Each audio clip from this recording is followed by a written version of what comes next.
Please welcome Taylor Nelson.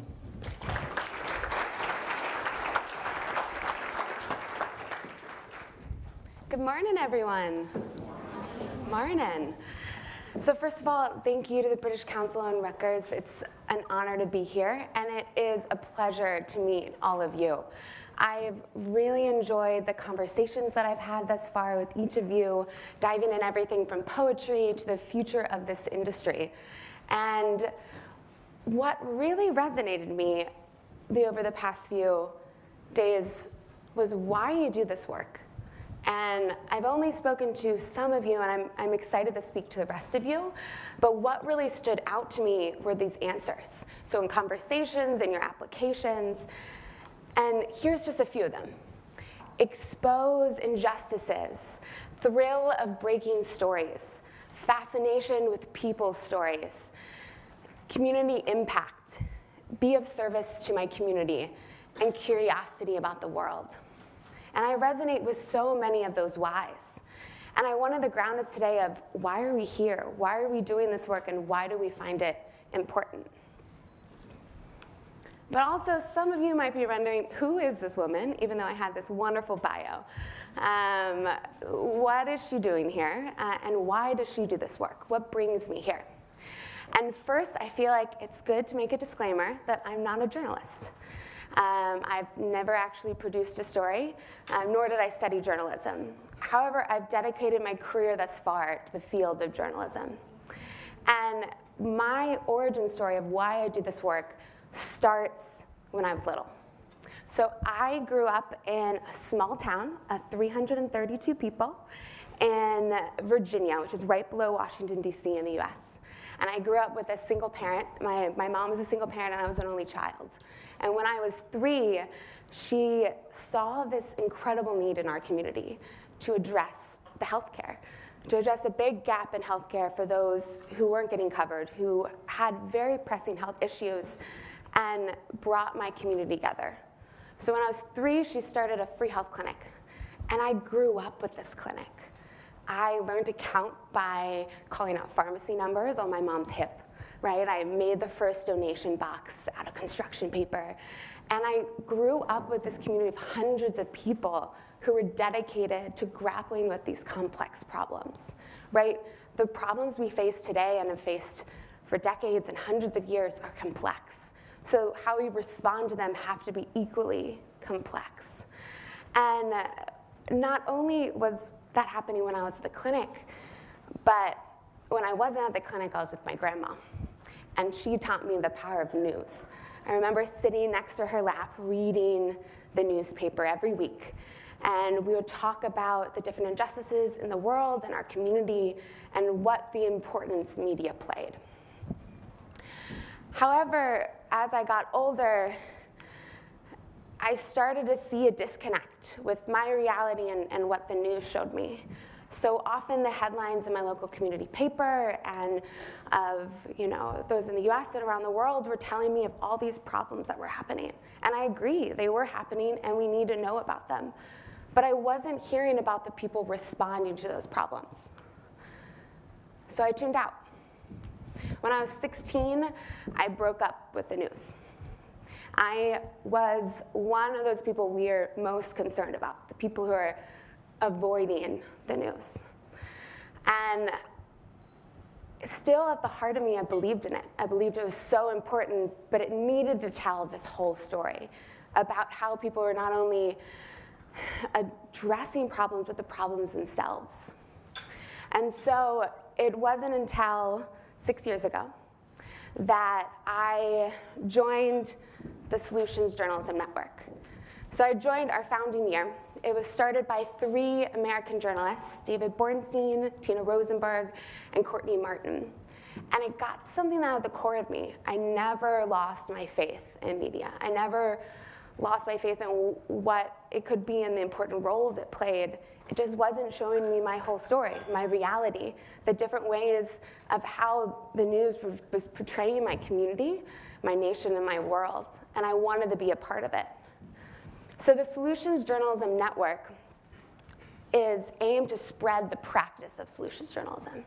We joke that we have the wrong name, right? When you hear solutions, I talked to some people about this, you automatically think it's the solution, right? And we're not saying that. We joke that our name should be very long. It's about some rigorous reporting on responses issues, that there are many different ways to address a problem, and not necessarily the. So today, what will we talk about? Hope to cover 3 things.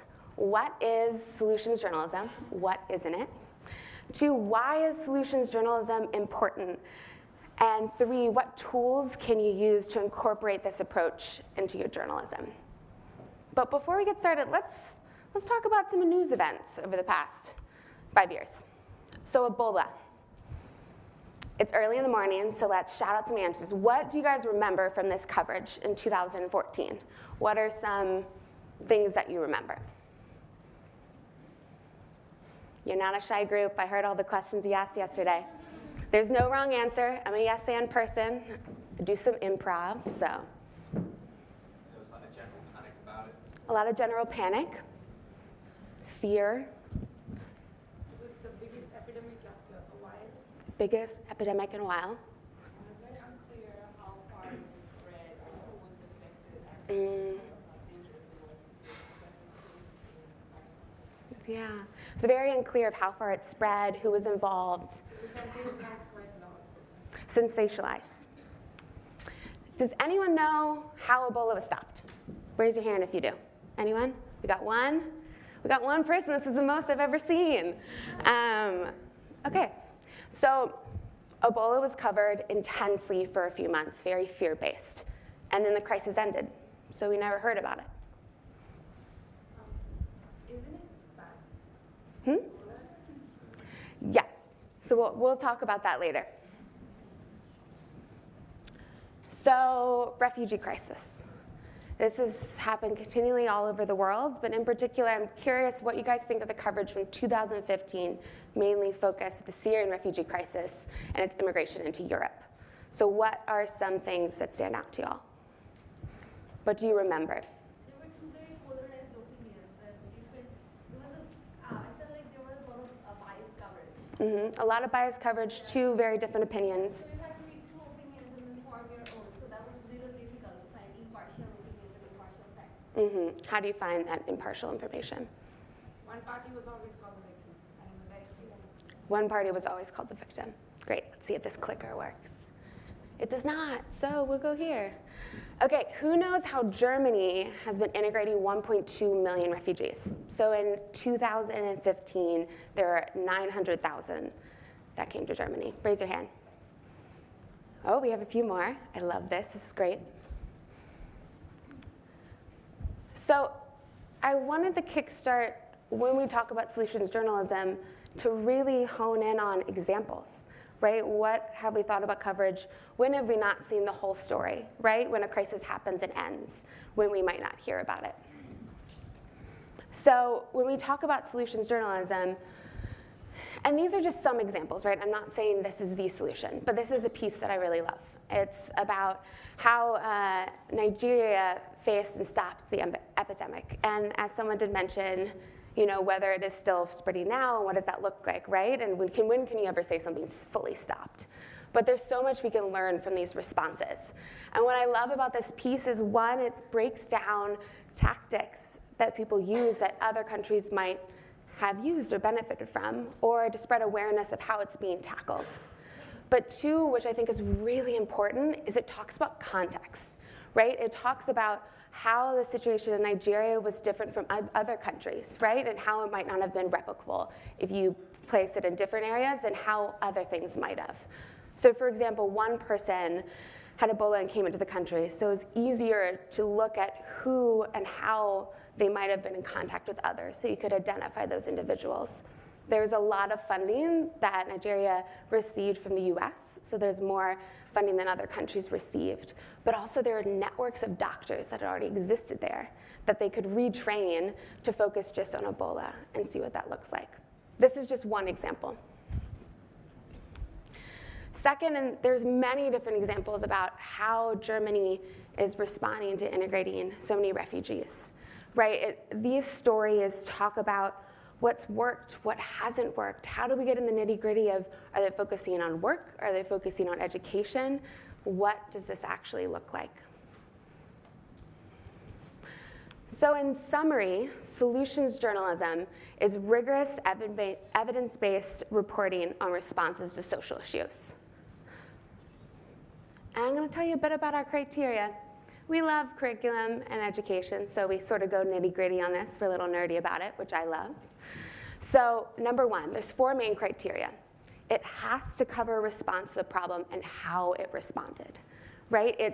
The core focus is on the response. It's not a problem-focused story, and then at the end, it talks about how someone responded, but it really goes into meaningful detail. Second is evidence. This has to be something that already happened and that we are starting to see evidence of impact. So it's not just looking at good intentions, it's effectiveness. And if it's a pilot, right, evidence may be incomplete, or it could be qualitative or quantitative evidence. This is a big discussion we have with our team, right? Because depending on what stage a response is in, there may be different levels of evidence. So you have to be very clear to the reader or viewer or listener about what you know and what you don't know. 3, it has to produce insights that can help others respond, right? We're not advocating that someone takes an action, but we're saying that you have to pull out the nitty-gritty insights that can be transferable, right? What knowledge can we pull out? Because within each of our own communities, there's a lot of insights that others could learn from. And finally, it has to point out limitations. And this one's really key to me, because it's important to note that solutions journalism is not positive news, right? It's not getting at the fluffy pieces that make us feel good. It's really rigorous reporting on how people respond to that problem. Sometimes we feel good, and sometimes it just shows us the realistic nature of these complex problems and how people respond to them. So when we explain what solutions journalism is, we often like to explain what it's not. Because often when we're talking about solutions journalism, there's a lot of confusion, like this is PR, this is advocacy, you're really looking at, you want me to take an action on something. And that's not what solutions journalism is. So I'm going to go through a lot of different examples of what solutions journalism is not and how you can tweak it to strengthen that approach. But I also want to point out these are a lot of other storytelling methods that are valid things you can do in journalism. I'm just saying they're not solutions journalism. So the first one, hero worship. So these are the stories where you focus on an individual, right? You glorify a person, and often don't even get to the idea that they stand for. So instead, solutions journalism uses characters to talk about systematic change. I love this piece because the title looks like it could be hero worship, right? It does really seem that way. However, you don't see the main character until a third of the way through. And the whole story focuses on the nitty-gritty approach that he took and the practices he implemented in his clinic to stop the outbreak of Ebola in his area. So when you think about hero worship stories, remember the idea is the hero and not the person. 2, silver bullet stories. So solutions journalism stories aren't magic wands, they're not silver bullets. If you see at the first line of this story to the left, it says that sometimes a soccer ball is more than just a ball, sometimes it's a lifesaver. So this story is overclaiming what the effect of the soccer ball could be. Instead, on the right, you see another story that's also about a soccer ball, the same product, right? But it tones down the rhetoric. That's the difference. It goes into, what are the limitations? It doesn't ever claim that it could save all these different lives, but it goes into what are the benefits, what worked, what didn't, and how do we tone down that rhetoric and not overclaim. 3 is not a favor to a friend. So if you see in the story to the left, it says, this idea was genius. So these stories really focus in on looking at the organization, but not critically, right? So it focuses on, here's the different program, but it's so important to talk about the limitations and challenges. So instead, you can focus on the pros and cons. So this example on the right is from Philadelphia in the US, and the US has an obesity problem. So one of the ways that Philadelphia looked to address it is they're the first city to implement a soda tax, and it's working. People are not drinking as much soda. You've seen consumption go down. However, it talks about the cons. What are the other effects that we might not have thought of, right? And that's that people are losing their jobs, right? There's not as much production of soda, so soda companies are letting people go. And what effects does that have? Really zooming out and showing the whole picture of both the pros and cons of a response. So not a theory. So this is probably what we get most mixed up with. Solutions journalism is about something that's actually happening. It's not about an idea or something that could be. It is about something that's already in progress. So it's taking this proposal that says, okay, this is what could be done about adolescent well-being, and shifting to looking at what Iceland has already done. They had a problem with teen drinking, and looking at what worked, what didn't, and how can we learn from other countries and what they're doing. An afterthought. This is an example where, I'm sure many of you, I always joke with people that before I started this job, I always had my computer open with 30 tabs, and I'll get to the end of a story, and I'll have one line about what's working, right? That's an afterthought. So this documentary is about the American criminal justice system, and it goes in depth, and it's really important, right? It's exposing a lot of the root causes and all the different elements, but it's the last 2 minutes to talk about anything that's working, and it doesn't really go in depth about them. Instead, solutions journalism, the solution is the core part of the story. So here's an example of what's happening in Finland. And with solutions journalism, we're asking to say, look at what's happening in other countries. How do you make the narrative of the response the core part of that story? Solutions journalism is not activism. We're not asking readers, viewers, or listeners to click on a button and pledge money to take an action in a certain direction. Instead, we're just reporting on these responses and letting the readers do what they want to do. We aren't advocating for the solution. We're saying this is one of many solutions, right? There's many different ways we can report about these issues, and this is just one of many. Final, imposter. It's not fluff. We all see these stories, right? This is a cute pig. About how it's good feelings, about something that's going right in the world. It's quirky, one-off, but it doesn't even get at the structural issues that are in place for why that problem happened. So I don't have any thoughtful thing of how to strengthen it. It's just not fluff. So in summary, solutions journalism is reporting on something that is happening now and its effects that it's producing. So I want to go into the second part of the presentation, and that's why to do solutions journalism. What impact could it have? And these are just a few examples. One is covering solutions strengthens accountability. So I feel like most of the time when I was talking to many people, we talked about journalists' role in exposing injustices, right? Holding people accountable. So it's our watchdog mode as journalists. Journalists act as whistleblowers and expose wrongdoings, pointing out social problems that spur reform. And this has worked in many different cases, right? We see examples of how people are held to account and how things change.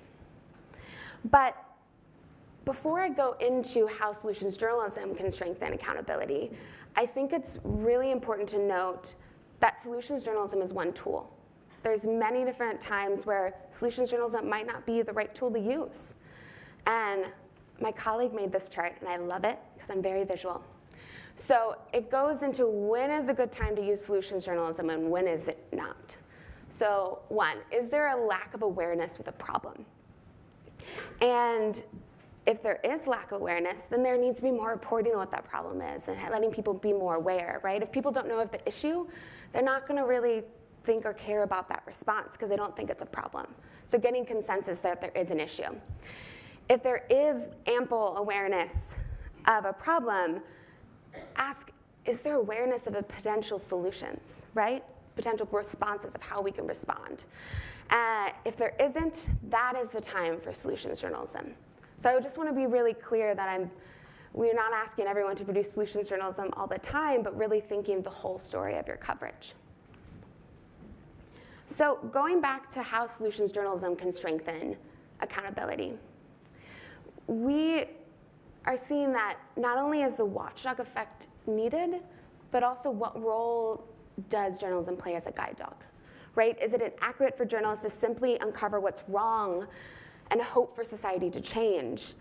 But people are seeking credible responses to problems. And what role do we play in uncovering them with them? So this is one of my favorite examples. It is on a series done by the Cleveland Plain Dealer. And I also recognize, I just want to put that there, I know I'm listing a lot of American examples, and we're from all over the globe.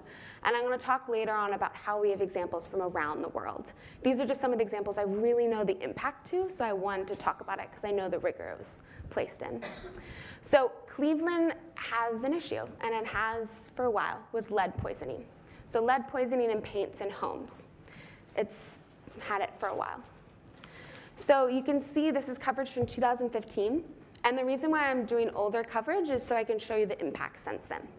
So this is the Watchdog Journalism, which talks about how contamination goes uncovered, right? So you can see the different red areas are where there's the most contamination. And that is actually where most of the minorities live. So it's really important to pull that up and say what that looks like. But if you look at the first few lines, it's a problem that they've known for years, right? This isn't the first investigative piece that they've done on this. In 2006, they had a law that was passed to say landlords had to voluntarily, look to see if they had lead poisoning and address it. But years later, nothing was done about it. So the journalists decide to say, okay, people know a lot about the problem. What do they know about responses? So they did reporting about how cities around the US were addressing the same issue with very similar or the same resources. So they did this analysis of how other cities are effectively leading strategies. Then they compared it to successful cities versus Cleveland. Okay, where are the gaps happening? Where can we improve? What would be relevant to us as a city? And that's when the reporters found Rochester, New York. And they found this is a great example to go in depth. They had very similar resources.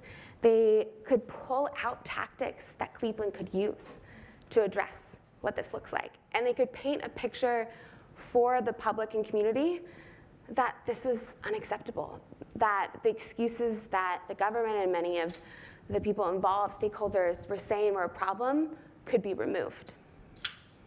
So here's the impact that we saw. So Cleveland's health department director, and 3 of the 4 deputy commissioners resigned or were fired.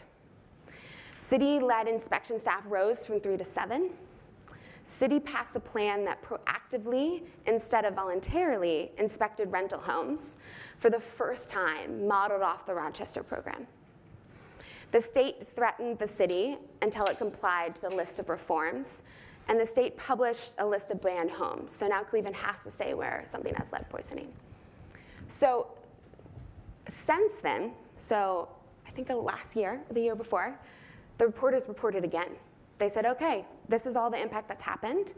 Where are we still falling behind the line? So there's still another story to be told of what's working and what's not. But what I find really powerful about this is that a problem that's seen as unavoidable becomes unacceptable.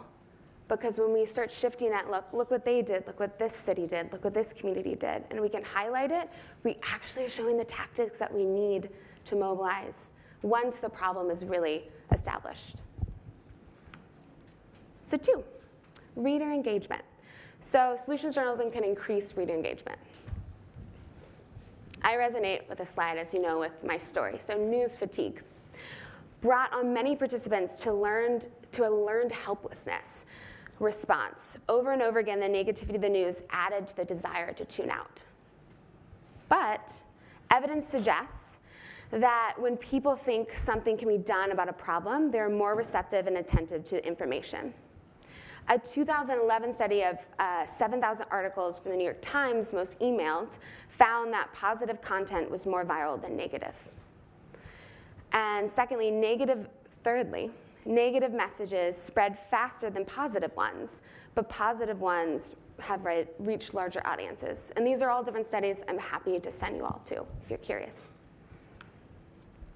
Another few examples is the BBC World Service. When they surveyed under 35, the digital audience, they found that 64% wanted news to report on solutions to problems. So more solutions journalism was one of their top content requests. For New York Times mobile users, they found that their top content request was weather, soon followed by solutions journalism. So these are just a few examples around reader engagement. Finally, it gives the whole story. This story I actually just recently found out about.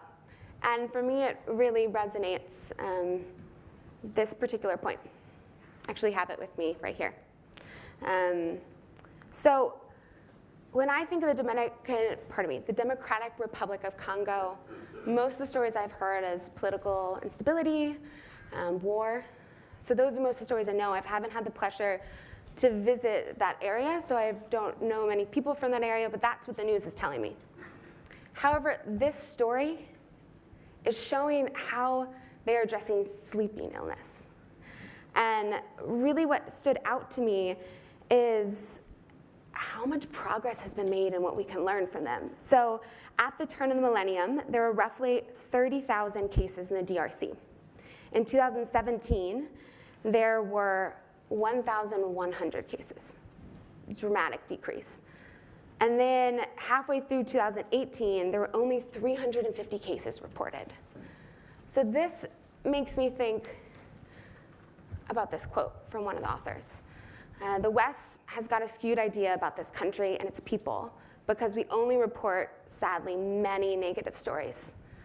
And I think about so many communities and countries that I haven't had a pleasure to been to. I've never been there, and I don't know the whole story. I don't know really how people are responding to problems in the areas and what I can learn from them, what we all can. So solutions journalism really shows what that looks like, showing the whole story. Now, I'm also cognizant that my time has stopped, so I don't know what my latest number is. It's 9:20, so you're okay. Okay, great. So I want to talk to you guys a little bit about tools of what we have at the Solutions Journalism Network, if you're interested. So first of all, I thought it would be good to explain what solutions journalism is. What Solutions Journalism Network is. I talked to a few people, and right now our website is going under reconstruction, so it's a little confusing at the moment, and I apologize for that. I was talking to a few people about that. But what Solutions Journalism Network does is, first I want to state we've been around since 2013, and we've mostly been in the US, but now we're really looking at international expansion. We've had a few different projects throughout parts of Africa, South and Central America, India, Indonesia, and throughout Europe. We have one representative, but we're really looking at what does it look like to scale internationally, and you guys can be a part of that. So what we do is we have Newsroom Partnerships. We work with existing news outlets. We don't publish any stories. And we do workshops, individual consultations. We also provide some people with grants to actually do some reporting as well. Second is we have an online learning platform. And I'm going to go in depth about the different tools we have that might be useful to you. And then we have community building. So we have an online network. I actually talked to someone yesterday who has joined our Facebook group, which is pretty lively. But we have an online way for you to connect with other journalists who are doing solutions journalism. And finally, we have university outreach. And that's where we work with different J schools centers, implementing modules and full courses. But we also work with universities and integrate these stories in philosophy classes, ethics, sociology, medical schools. We've just allowed this resource to be open and seen what's happened with it, which has been pretty magical. So the first resource is our online network. It's called The Hub, completely free. So we're a nonprofit, and all the resources I'll talk today are free and open to you. So the Hub provides many different things, but some of the most powerful elements that I find is our trainings. So we have webinars, I feel like usually about a month, every month, and so you can attend with people around the globe and go more in depth about solutions reporting and how to do it. Second, we have the Learning Lab, which is our online self-guided course. And here we learn how to do solutions journalism through a basic toolkit. And we currently have 12 different languages that this is available in. So we have English, Spanish, French, Bahasa Indonesian, Chinese, Arabic, Russian, Romanian, Dutch, Polish, Czech, and Hungarian. And we're always expanding that list. So if you have particular requests, let me know. And now to talk about my world. So I talked a lot about today about what the Solutions Journalism Network does, what is solutions journalism, what isn't it. And most of my team works with journalists. However, my team, a mighty group of 12, we work with news consumers. So I look at how do we extend the impact of these solution stories by connecting them to more people. So in 2015, I started working on this database. So the Solution Story Tracker aggregates stories from around the globe. If you submit it and it's solutions journalism, it will be accepted. What I found, what it's the most powerful is you can search things that are happening everywhere, right? And some of the biggest concerns I heard from people, especially news consumers, about how did they hear about what's working is they were up till 3 a.m. Googling and get to the end of a story, and it's not even about a response. So this story really addresses that, but what I find to be even more powerful is its way to connect them to journalists and news outlets. How many people I've talked to who said, I never knew about, I didn't know this journalist, I've never heard of them, or I've never heard of this news outlet. Now I want to sort of see what they're doing, following their coverage. So it's exposing people and building trust back of who are these individual journalists and news outlets that are featured. And I will go more in depth about what the Story Tracker is, but the best way to view it is through the SolutionsU platform. So the SolutionsU platform, it's a little confusing. There's currently 2 sites. The Story Tracker is just the database. SolutionsU is where I've been experimenting on how do we make this more relevant and what does that look like. So when you go to the search, you can search these stories in so many ways. So it's really rigorous how we pull them out. Talked to someone, we do not currently have an algorithm. We're trying to figure that out. It's hard, right? You've seen all the criteria of what solutions journalism is or isn't. It's nuance. We have internal debates of like, is this story, does it fit, does it not? Because this curriculum is developing and evolving. But we have 9 story fellows who work at reading, vetting, and then tagging all these stories by so many different fields. So you could, I'm trying to think of the different ways I've talked to journalists who've used it, right? I have talked to people who said, I have this idea for a story, but I don't even know where to start about who's already done work on it. So they go and type it in and see hundreds of different results. I know journalists who's reached out and connected to those people who wrote those stories, saying, hey, it's been 3 or 4 years since you wrote this. Have you done a follow-up story? What do you think about the relevancy? You can also look by individual journalists or news outlets, as well as location of response.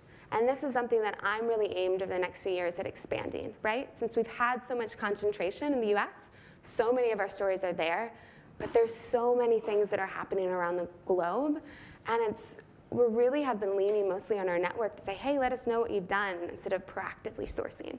So we've let our network report of, hey, these are different coverages we're seeing, but there's many countries that, while we have featured 163 countries, there's many more countries we need more stories in. So if you've done solution stories, please submit them. And there's one specific thing that makes our database very unique, and that's called our success factors. So not only do we aggregate all these stories in one place, but success factors is what we created after we read hundreds of stories. We start to ask the question, what patterns are we seeing? Do we see any tactics that are being used over and over again? Are there themes that cutting across these stories that go across the globe and across so many issues and vary in scope? And we did. We found 47 different tactics. And this is an evolving taxonomy, but you can search all these stories by these various tactics. Some of the other things that we're experimenting with is topic pages. So we have all these fellows who read hundreds of stories, and now they're curating collections and doing topic pages around what we're finding in this tracker. So this is one particularly on climate change, and it talks about different responses that we're seeing. But there are many more topic pages as well. Secondly, we have over 200 of these collections in there. So if it's overwhelming to start to look through 6,000 stories, you can go in here and dive and start to see, okay, what themes are people seeing, what can I pull out? As well as you can make collections yourself.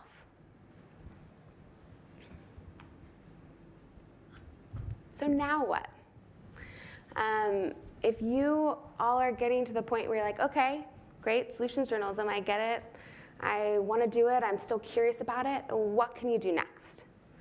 So the first thing I would suggest is to get trained.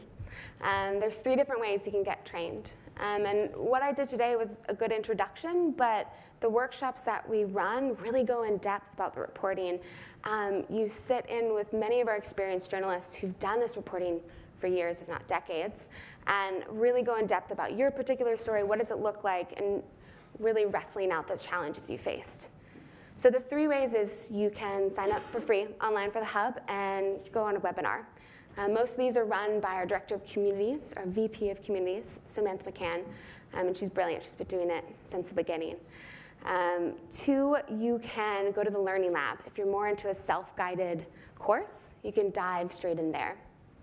And 3, it's in-person workshops.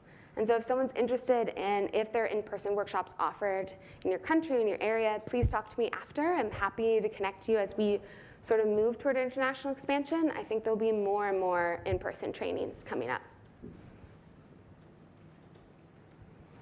But those who are eager to dive in now, I'm going to just give you 3 questions, which we usually start some of our training off with, of questions you can start thinking about with your coverage. 1 is identify the issue or question of concern as precisely as possible, right? There are many root causes when we take on big issues. How do you narrow down to a smaller slice and be able to pull out the different responses in those areas? So try to be as precise as possible when you think about that issue. 2 is ask what's missing from the public conversation. So looking at the chart that I showed earlier, what's missing? Do people really not understand the problem? Or is it really a good time for solutions journalism? And if it is, what do they know about responses and what do they not? What other responses can I show, and what's the conversation right now? And 3, start hunting for candidates for solution stories by asking who's doing it better. And in our workshop, we go more in depth about the different ways you can go about this. And there's often a lot of concerns of how do you decide and pick, right? Is that bias if I'm picking what the response is? And how do I even go about this and find these areas? I have to say the story tracker is a great way to start, but there are many other ways you can sort of pursue that. 2, submit your stories. So my team works around the clock, bringing these stories in one core database, but we also work at connecting it with people. I've worked with hundreds of educators and students, mostly in the US, but all over, who are featuring these stories in the classroom. They're getting students to grapple with how do we really critically think about these responses, and how can we learn more before it's a white paper and it's 10 years down the line. But I'm also seeing policymakers and philanthropists and so many other stakeholders who are interested in learning about these different issues and what journalists are seeing on the ground. So please submit your stories. I would love to promote it in many different ways and just have it accessible here, as well as if there's a chance that someone comes across your work and really resonates, right? I've talked to some people about, I'm looking for mentors and coaches in my life, or people who I can see that I connect with my story. Think about all the different individuals in each of your own countries and cities. And if they went to a database and saw the reporting you did and said, it's possible for me. Finally, for those who are in school and you want to see modules on it, talk to your professors. We have a whole JSchool curriculum builder. This is just if you're interested and you find it relevant and you really think it would be beneficial for your journalism school or center to integrate a module. It's all open access. We've worked with journalism school professors for years now and seen how it's been integrated. And if you are interested in that, I'm happy to connect you to the woman who runs those partnerships as well. And fourth, but not least, is share these stories. I think this has been a very powerful part of my work. I don't know how many discussions I've been a part of, right? Talking about refugee crisis, talking about homelessness in New York, talking about these issues that I live and breathe or hear a lot about. And then going to pull up what stories, how can we start talking about what people are responding to? How do we integrate in that dialogue? So much part is writing and investigating and thinking about those stories, but also sharing them with others. So I want to close, so you have ample time. I know you guys are amazing question askers, with this quote.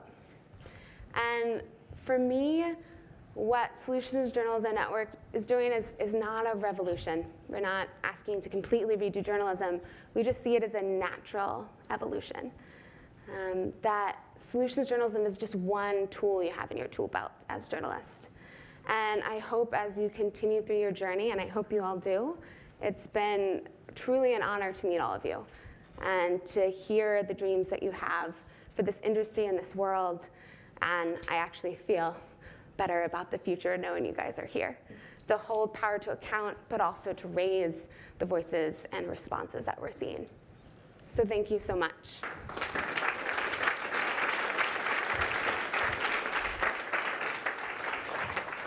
Thank you very much, Taylor Wright. Who would like to kick off with our first question?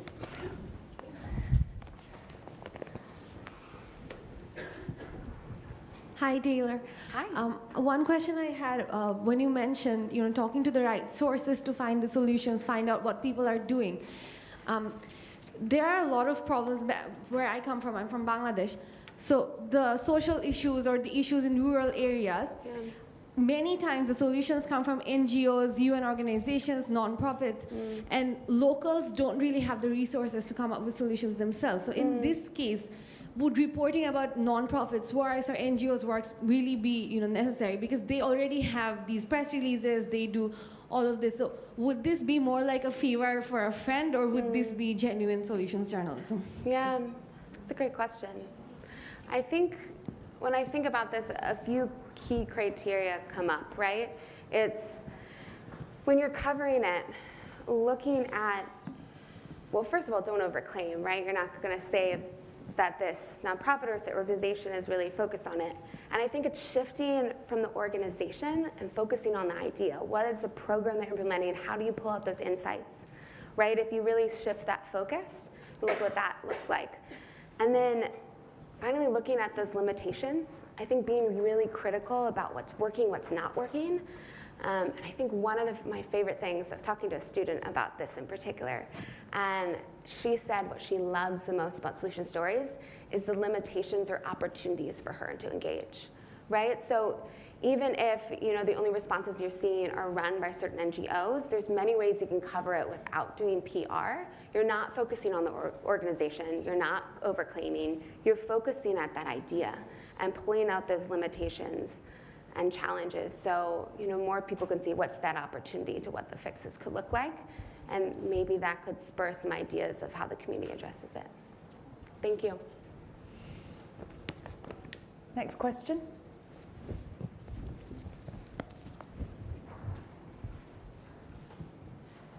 Yeah, I was interested that you talked about climate change, Yeah. because it's seems like one of those things that's sort of too big Yeah.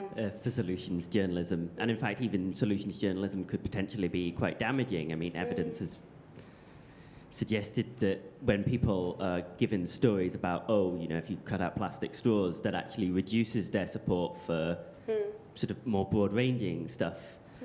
So I guess my question is, how do you use the tools that solutions journalism gives you when there isn't really a solution? Or maybe that's a pessimistic outlook, but how do you navigate it when it's something that's too big, too scary? Yeah. It's hard, right? Climate change is this big thing, right? For me, it's all about framing of the problem, right? There's so many different elements that you can pull out within climate change, and covering here's the response to climate change, right? That's misleading. Yeah, I completely agree. And the framing that page is trying to do is trying to welcome people into, okay, climate change is an issue. How do we think about those narrow focuses of that problem, what we need to be a part of it? Because I think by only covering, I think it's very important to show the pressing nature of this issue. And there are, you know, pros and cons of showing one initiative. You know, many people have stopped using plastic straws, you know, as one initiative and seeing that go viral.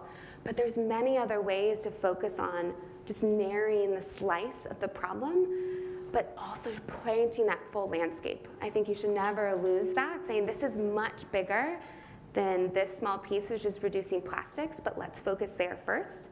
Could even be a series that shows many different elements of how people can get involved. I think one of the worst things is when you aren't narrowing down this large problem, help people grasp what the different issues are with this problem. It's just this big mass of an issue. And then looking at those responses that people can sort of dive into. Thank you. Question there.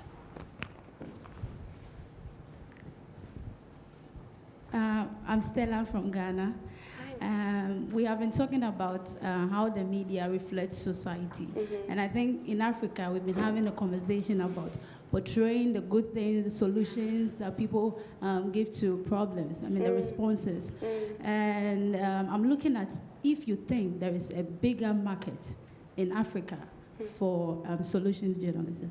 Completely. We actually have a growing project that's working there right now. And I really do think there is. I think in so many ways, I think there's so many issues that can highlight in regards to how we report about different countries, but also within the countries themselves, right? Like, you know better than I, right? Like, I think you know if you think it's the best place for it. I do. I believe it can connect to so many places in the world. And you're the best expert of your community. And I think seeing what issues are, you know, where have people heard enough about a certain problem, and where can solutions journalism play into effect? And what role do you see in regards to your role as a journalist and fitting to that? And if you're interested, I'm happy to connect you with my team who's sort of expanding that work. Would love to get you involved if you're interested in hearing more about how they're thinking that work is happening. But we've passed it off to so many different reporters, African reporters, who see the work and are spreading it more than we could ever do. So I'm happy to connect with you. I'm excited to hear your thoughts as well. Thank you.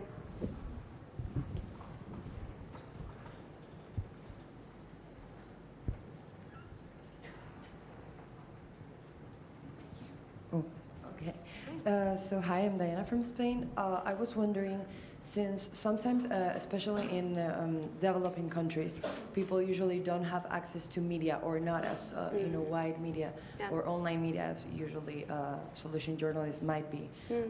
How can people really know about the solutions, or how can they develop like tools in order to attain those solutions, since sometimes they're not even aware of them, or they can't even reach solution journalism? It's a big issue, you know? I don't think it's something I'm passionate about, but I don't know if that's, that is an assumption we have when we did this work, right? That people have access to this information. And there's something that I'm particularly doing at the moment that's addressing those core elements. For me, I think as a curious person, I would think of what are the information channels that people are getting to. You know, how is media evolving and expanding? What roles does mobile phones play, as well as community connections within that? And is it informing certain individuals? Like, how is news spread, and what does that look like throughout different areas, especially remote areas? So I wish I had more examples of these are tangible ways. I actually want to go to the story tracker and like type in to see if there's anything. But I'm sorry, I don't have any like particular responses to that, even though I do think it is a big issue, and I do recognize it's an assumption that we make with spreading this work, that people have access to the internet and exposure to being able to research in this manner. But I often wonder how much is also in that community that they can learn from it well. Is it just integrating the question of who's doing it better and how can we learn? But often it's constrained by the information systems.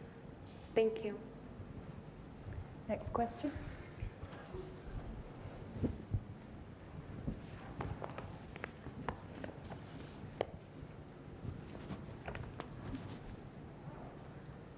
I'm Minami from Japan. So you said using characters are powerful to talk about system change. So how do you pick a character? So what kind of perspectives do we need? Oh, it's hard.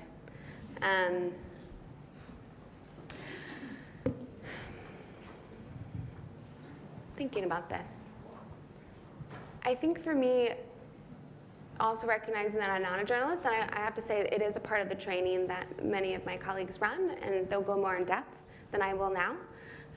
But for me, so much power of storytelling is this connection with those characters, right? And how you think about the craft of arcing that story. It's interesting the balance of picking characters as well as really not letting them lead the whole story, because the idea is really the thing you're trying to get at, right? So how do you hold the truth, right? And looking at the different narratives that hold it, but really think about what's the core response, what are the insights, what are the limitations, and what parts of these different narratives that I'm a part of that still hold the truth, right? Really bring to life how this response is working or not working or partially working. So often the characters come out with investigating what that idea is. Thank you.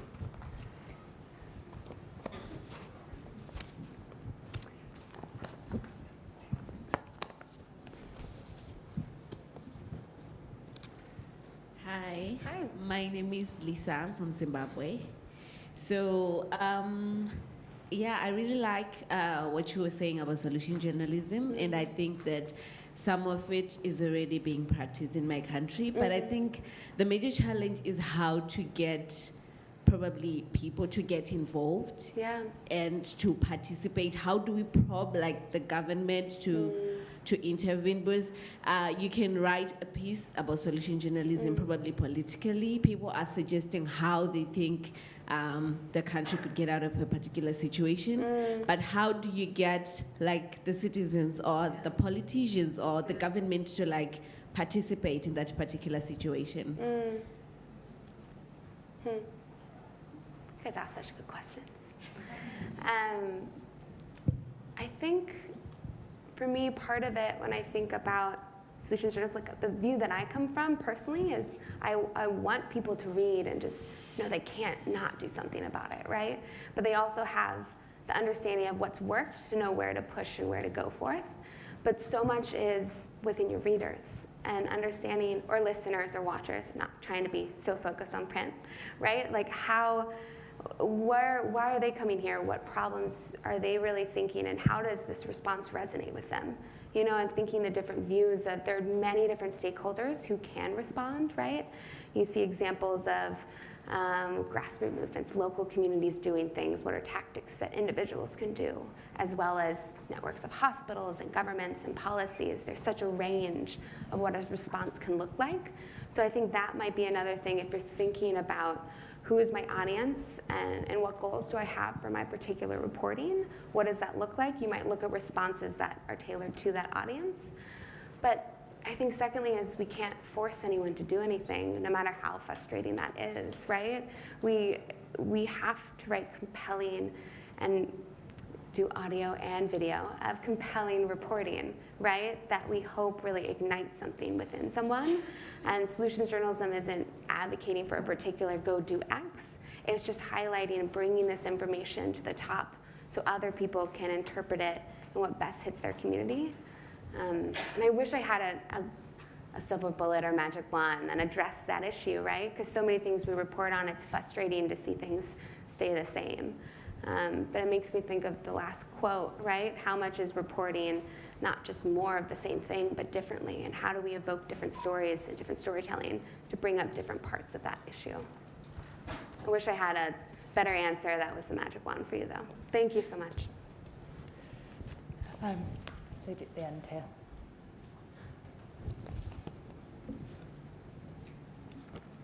Hi, I'm Maria from Colombia. And this is more of a, I think, personal question. Yeah. I think usually we hear, and we have heard it even in this conference, that journalists should be, well, unbiased, objective, a witness, storytellers. But something you said really struck me, and that is journalism is changing, and this is sort of, natural course of journalism, the solutions journalism. And I believe, I want to know what you think about, should journalists really actively promote social change and things like social justice and social transformations, or should they just be like storytellers and witness of these events? I think as an organization, and I can talk to you what I think personally as well, for me, reading these stories and what has been the most successful and what really connected with me, just putting my shoes as a news consumer, right? What is that experience like? I think so much of it that I love, right? You hear so many people saying, I just want objective, non-biased reporting what's happening, right? And so when we think of if there's a certain slant which someone is reporting on something that we should do X, Y, Z, sometimes people turn off, right? And think about the different views that people have of what change could look like and how to reach so many audiences. So I think there's a lot of power within, when we think of this evolution of solutions journalism, journalism, not solutions. I've said solutions journalism so many times, it just sort of connects with each other. Over time, right, you think of the craving and the need of people to have non-bias. But I also think you can see not just what problems are, but how you can bring that similar reporting to responses. And that can address some of the issues and let the readers say, okay, I know my community the best, or I know my country, or I know the situation I'm in, and this resonates with me, or this doesn't. And breaking it out, so the core insights and how they can look at it in many different ways, I think is a very powerful vehicle for change, even if you might not be advocating for do X, Y, Z. But you're the best expert in your country and your area of what you think means, and you as a journalist, right? We all have different modes of why we come here and what we hope our stories to bring, right? And I'm not advocating that one is superior than the other, but I think for me the power is as much objectivity as you can have. For me, it's shifting the focus on what we're reporting on, not just problems and responses too, and having that objectivity with it so people can pull it apart and take what they need to make that change. I'm interested to know how you've seen things change, that if you've seen any trends changing since you've been working for solutions journalism. Do you think the journalism's becoming more responsible, or in light of clickbait, are you finding much more superficial pieces? What's the overall trend that you've seen? That's a good one. I think some of the questions that come to mind of trends that I've seen, well, first of all, when we started off on this, we were very heavy of no one's going to want to do this, right? It's a misdemeanor to be over cynical, but it's a felony to be, to actually say something worked and it didn't, right? And so we were really concerned of what receptivity would the industry of journalism have for solutions journalism. But I think with this crisis we're in of what is our purpose, what's our revenue model, so many things changing in regards to technology that more people have been open to it, and we've seen it expand a lot more than I anticipated. And that's been powerful to see. And I think I actually had a great conversation last night at dinner about how we're preparing journalists today in regards to so much innovation that has to come out of journalism right now, so much creativity and what skill sets we need to vastly adapt to these varying circumstances. I think for me, it's very interesting to see how willing journalists and newsrooms have been to experiment, to try to understand this old model isn't working, what do we do now? And I've been really impressed by the creativity that I've seen pull up and the concerns with trust with our news consumers that I've seen more and more journalists talk about that as a core issue, and using community engagement and other tools of how do we build back that trust. I've seen that dialogue happen more and more. Let's take one last question.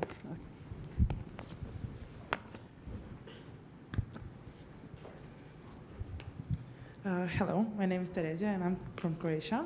So my question is that it seems like solution journalism has a danger to be biased because some issues have more than one solution. And when you choose, you are actually biased because you are putting one solution above the other. So what do you think about that? Is that like biased, and how do you fight against it? Thank you. I think there's a way you can do it that's not biased.